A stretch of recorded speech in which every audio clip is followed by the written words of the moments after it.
The driver here has his 2 kids in the back seat, and he has a dash cam, strobe lights, and sirens on his car, although he is not a cop. The woman standing there tells the driver that the man in the truck is a troublemaker.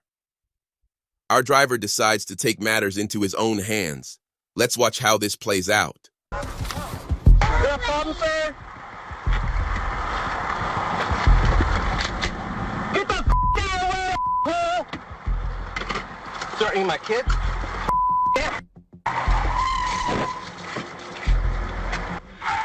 He's gonna hit me. He just hit me! Oh, I'm gonna put that to that.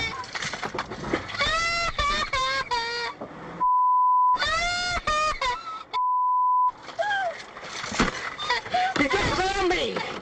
He just ran me! I'm going north. Alright, I'm seeing the road here.